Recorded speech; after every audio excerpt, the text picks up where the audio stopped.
A lot to talk about, so let's get right to it. Joining me in our Washington, D.C. studio is Goldie Blumenstyk. She's a reporter and editor with the Chronicle of Higher Education and author of American Higher Education in Crisis, What Everyone Needs to Know.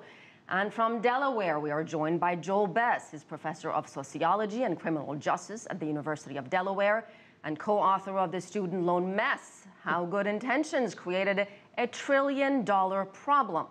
Also with us in Washington is Jared Meyer. He's a fellow at the Manhattan Institute and is the co-author of Disinherited,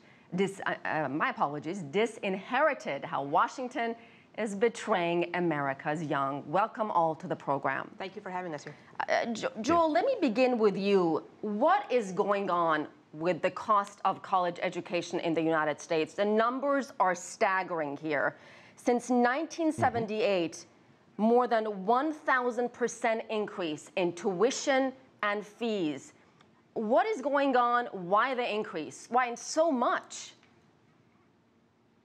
Well, I think that student loans have a lot to do with this. Student loans have been generally good for the United States, but they've had some surprising effects. They've made students less cost sensitive.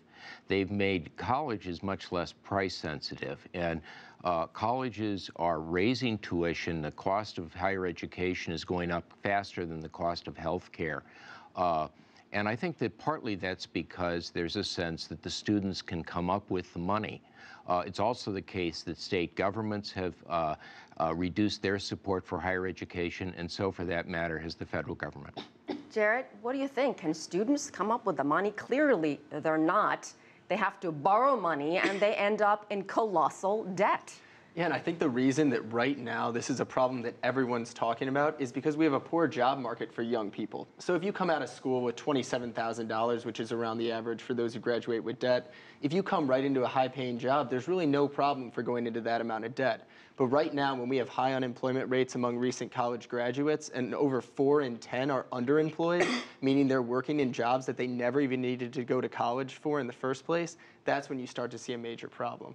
And Goldie, another problem we've encountered in this country, a lot of people do not qualify for financial aid. They look at the parents' income and they say, sorry, you can't get any aid. And once again, we're back to square one with this massive, staggering cost of an education. You know, I'm going to be the countervailing voice here a little bit. These words about massive and staggering cost of higher education, they can be a little scary, and I think that they sometimes paint a kind of a wrong picture. Even that $1.2 trillion debt number that people throw around, and it is a huge number. 40% of that number is debt for graduate students, for graduate school debt, and a lot of those students who go to graduate school end up graduating from graduate school and get higher paying jobs. So let's take, and a lot of the other debt is actually really in pretty small amounts. I think 2/3 of the debt is for students who have balances less than $10,000. So there's a lot more people going to college. And we've had a recession.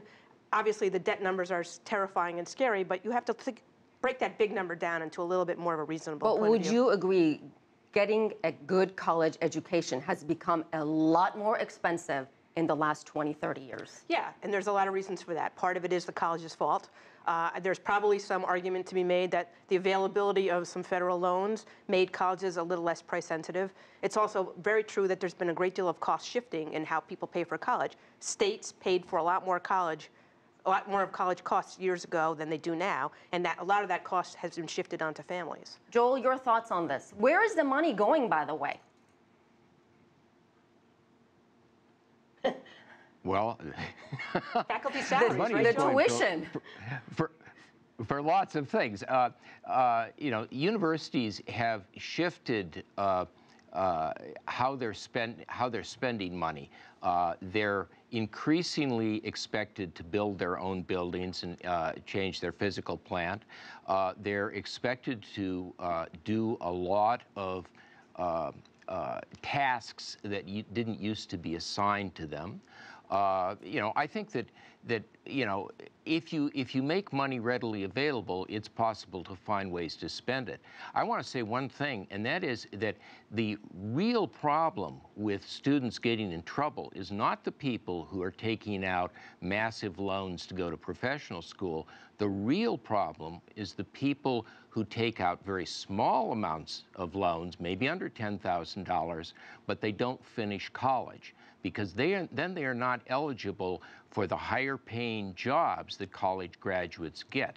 And the real concern that we ought to have is for watching out for people who maybe try a little college and they don't stick with it for one reason or another, but they're allowed to rack up a lot of debt in the process. They are at high risk of defaulting on their loans. I'm going to pose this question to all of you. Do the higher priced colleges provide a better education, and do kids have a better chance of getting higher paying jobs once they graduate? If they go to Harvard, $62,000 a year. I'll start with you, Goldie. It's a credential you can't deny, right? We like to think that there are a lot of great colleges in this country, and of course there are, but there is a networking effect when you go to these colleges, who you meet, the connections that you make. It certainly helps. But there's articles every year in the business magazines about these successful people who went to state universities and became the CEOs of their companies. And I've read a lot of studies that talk about the way you go to college is just as important as where you go to college. You could be someone who goes, at the most elite schools, the name will carry you, it's true. Go down a rung or two, and you can go to college and be kind of a slug and not really take advantage of the opportunities there and not get that much out of it. Whereas someone else could be going to a college that might not be prestigious by the traditional ways that we measure prestige, but that student makes good relationships with their professors, gets good internships, and moves on and has a pretty happy feeling about their college experience afterwards, and probably gets a job afterwards. Jared, what do you think?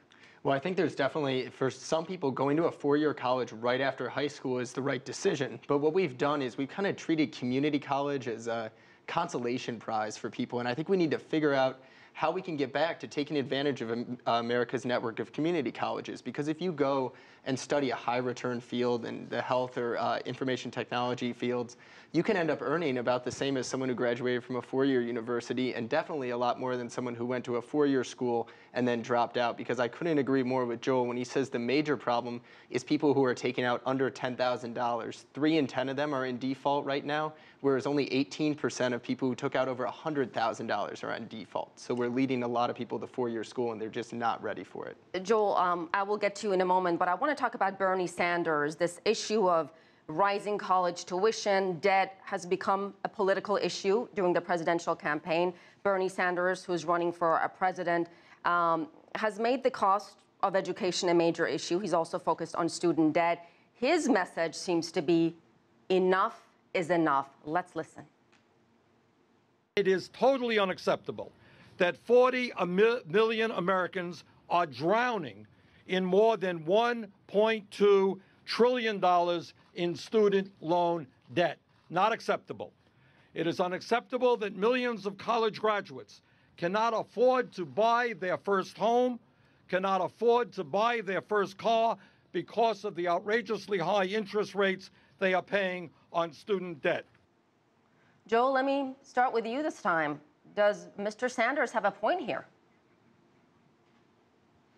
Well, we did a back-of-the-envelope calculation, and we figured that it would cost about $300 billion a year to give every college student the amount of money that you would need to go to a four-year state institution. That's a lot of money, but it's not an unthinkable lot of money. It's about a third of the defense budget. We could do that. The point is, though, that the money's going to have to come from somewhere. Someone's going to have to pay. It used to be that state legislatures kicked in a lot of money. I went to the University of Minnesota as a student, and I paid next to nothing for my tuition and fees. I just paid enough to keep my head in the game. Today, students who go to the University of Minnesota are paying much more, a much higher share of their tuition. And we've been shifting costs from taxpayers to the students. Now, you know, you can make a case for doing that. You can also make a case, as Senator Sanders is doing, for shifting it back. But somebody is going to have to pay, and just declaring that we shouldn't charge for college is not going to get the job done.